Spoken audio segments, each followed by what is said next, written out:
Good morning, ladies and gentlemen. I am Nnaemeka. The presidential election is coming up next year. There are three key consequential candidates in the race. The incumbent Bola Ahmed Tinubu, Peter Gregory of the NDC, and Atiku Abubakar of the ADC. You will never see or hear any northerner, governor, former governor, ministers in Tinubu's cabinet attacking Atiku, abusing Atiku.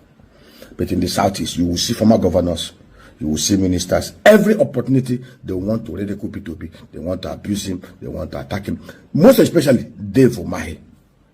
You know, I want to address Dave straight this morning. You know, what actually got me angry was he called himself the lion of the southeast.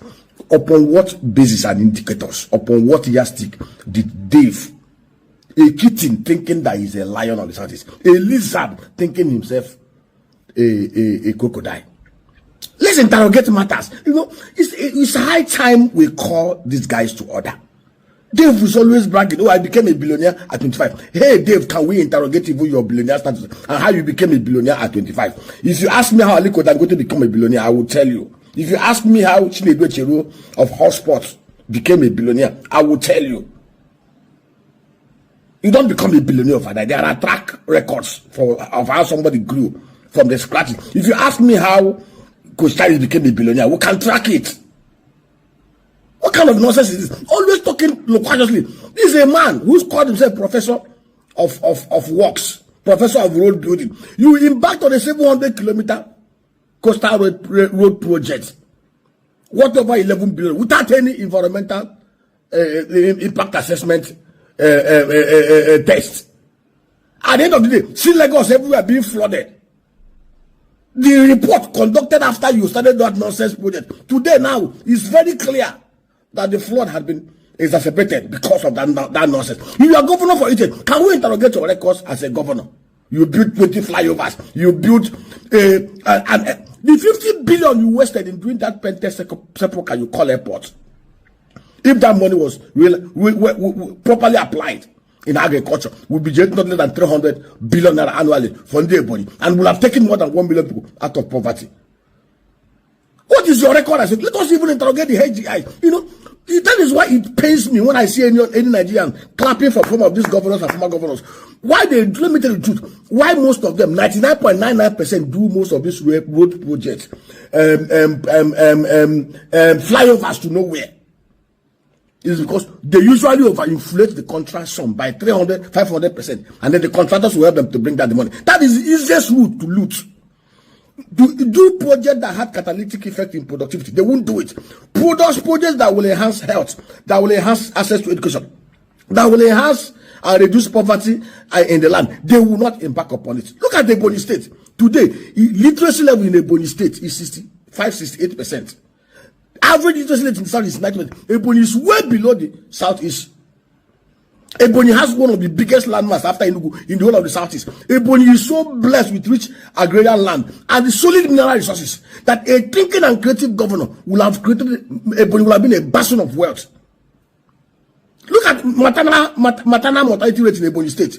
The southeast average is about 250 to 300 for every 1,000. 100,000. In Ebonyi, it's almost 550 to 1,300. Double that of the south. Yes, this man will call himself. How do you call yourself lion of the southeast? When you've ended up impoverishing your people, wasted and filtered the little resources that comes them, and did not do anything creative to add value to them, and yet you brag you're the lion. How are you the lion of the southeast? Can we interrogate some of these things? You know, these guys, they open their mouth, they talk, they think that every one of us is as foolish. Let me tell you, the Igbo man is a wise, smart man. No. Let me tell you, if today Dave Umahi, you're on the ballot, Aki Unadeshino is on the ballot, or Yemi Osinbajo is on the ballot, Ndi-Igbo will vote for Yemi Osinbajo. Ndi-Igbo will vote for Aki Unadeshino before you, because they know who you are. If today election is conducted in your own village, Dave Umahi, between you and Alex Oti will beat you hands down. If an election is conducted today in your village, Dave Umahi, between you and Peter will beat you hands down. Without rigging, without manipulation, without buying votes. In Igbo land, that's what we call Ako Uche Unuchu. Ndi-Igbo are people who are grounded by women and culture.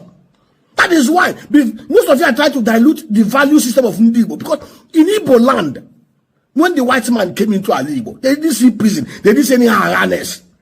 In Igbo land, the first thing they ask you before you marry into any family, either as a man or a woman, is they first of all make these 3 inquiries. Is that place thieves? Igbo man hates thievery. They will ask you, one weekend, do they die early? Then they will ask you, Yara. These are the 3 things and people that easily run mad. This is our world view as Ndi-Igbo. Ako, Uche, and Uchu. We believe in Ebambo. Aliko Dangote, who is the wealthiest man in Africa, does not speak arrogantly the way some of you speak.